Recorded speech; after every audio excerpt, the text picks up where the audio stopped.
So you're probably saying, what the heck is that? This is a Milwaukee M18 rear handle chainsaw running a 20-inch 050 pitch bar. Yeah, it's a big cut. So a lot of people have asked about running different size bars on the Milwaukee chainsaws.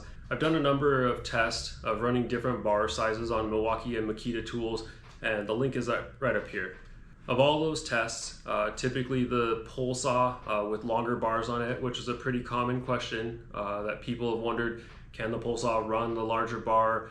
Does it even make sense? Will it physically fit? All of those questions I answered in the video, and I think they're all generally a yes answer. But the one question that has eluded me up until now is, can I run a monster bar on the rear handle saw? Okay, this is what the larger bar looks like installed on the saw, and you can see there's some fairly significant modification that I've had to make up here.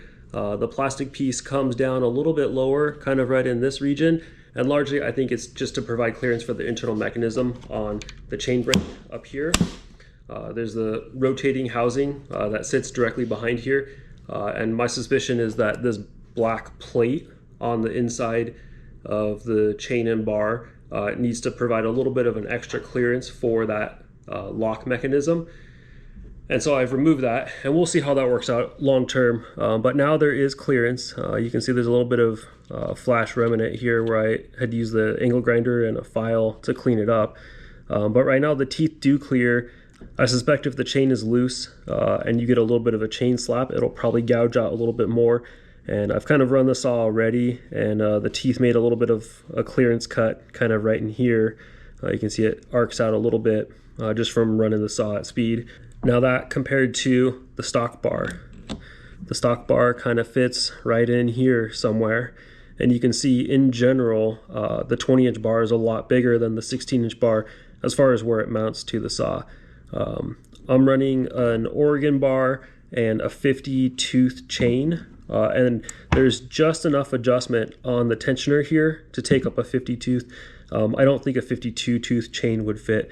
So I'll put a link to this bar and chain combo in the comments if you're interested in making this change. Oh, hey, look, one bar nut's not like the other because they fell off and got lost and I had to replace them. Man, that would be a shame if they were captive and didn't fall off.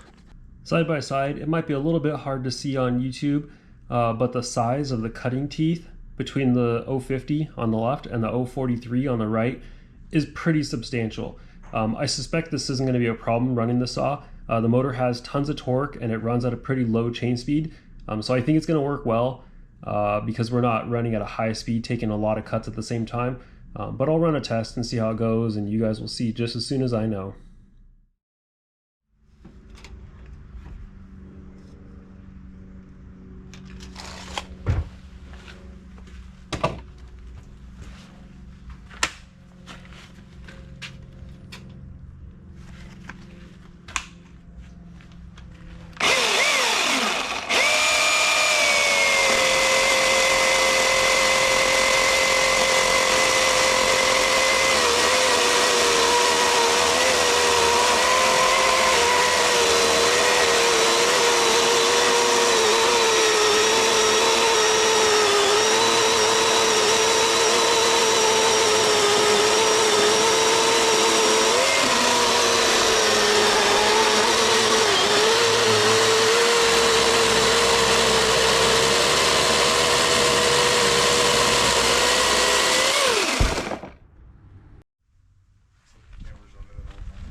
Alright, if this seems like something you're interested in seeing tested, or this is your level of shenanigans when it comes to tools, consider hitting that subscribe button.